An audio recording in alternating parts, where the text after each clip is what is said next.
Hello, my name's Andres. In correspondence with my Estonian colleague Mihkel, who has been producing a summary of noteworthy news topics each week in the Estonian language, I've decided to do an English version to reach out to fellow Estonian Americans who may not have a grasp of Estonian, and to the wider audience at large. I'll start with international topics from last week. Number 1. The United States government plans to build a military base on territory contested by Venezuela and Guyana in order to exacerbate the dispute between the two nations and plunder its energy resources. In his address to the United Nations on September 24th, Venezuelan Foreign Minister Yven Gil Pinto said, quote, "We denounce that the government of the United States of America intends to militarize the situation.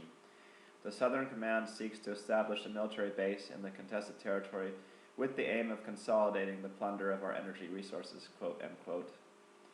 Number 2. In his annual address to Parliament last Monday, Hungarian Prime Minister Viktor Orban said that a plan by Brussels to wean Europe off of Russian energy went against the interests of both Europe and Hungary. Meanwhile, Hungary is on track to diversify its energy supply. Number 3. Despite that the Congress of the United States reached a deal to temporarily stave off a government shutdown by eliminating additional aid for Ukraine, it was mentioned in a recent clip from the program 60 Minutes that the government of the United States has been buying more than just weapons.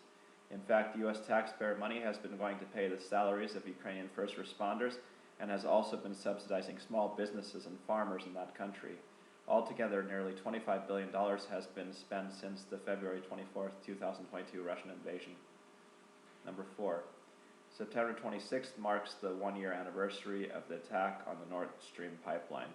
Legendary journalist Seymour Hersh has called it a covert CIA operation planned out several months in advance. Launched from Norway, where 3 of the 4 Nord Stream gas pipelines connecting Russia with Germany and the Baltic Sea were destroyed with total deniability from the Biden administration.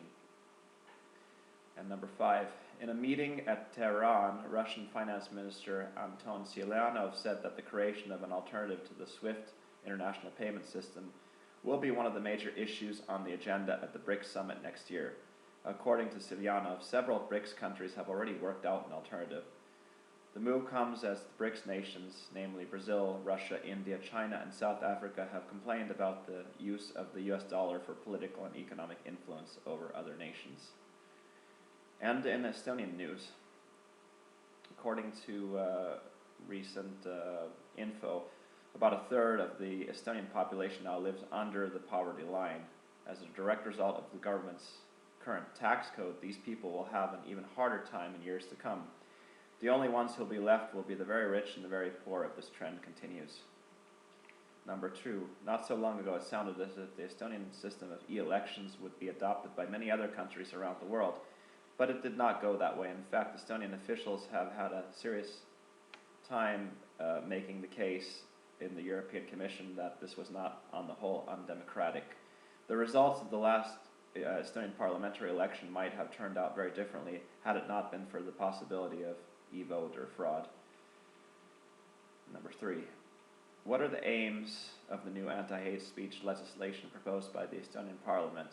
It begs the question, will voicing opposition against the current government, headed by Prime Minister Kaja Kallas, have any more serious implications than merely a Facebook ban? And that concludes this week's topics. See you next time, and thank you. Bye-bye.